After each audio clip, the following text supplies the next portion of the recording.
We're counting down to kickoff at the Coliseum. It's Thursday night. Washington is in town to play USC with Gary Klein. I'm Lindsay Theory for the Los Angeles Times. Gary, it's not just USC versus Washington. It's Steve Sarkisian versus his former team.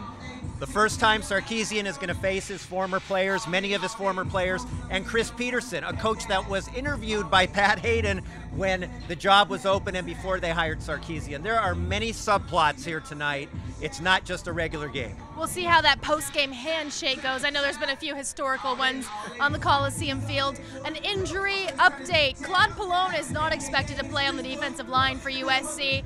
Darius Rogers also could be sidelined. Meanwhile, Kevon Seymour will return. Those three players, how do you think they affect this game? I think from a defensive line standpoint, Antwaun Woods is back, although he is not 100% with a shoulder or pectoral situation.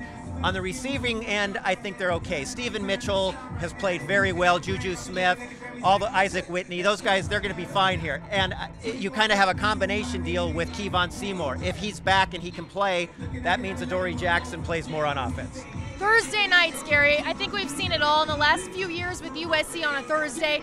The Coliseum likely will not be full, but it always has kind of a different feeling on a weeknight. The whole week is just weird. I mean, the way this sets up in terms of the days they have for preparation.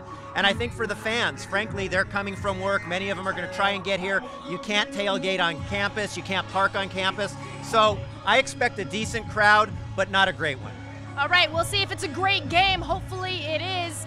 With Gary Klein, I'm Lindsay Theory. We'll have complete coverage during the game, and be sure to keep it on the Times for all the post-game reaction.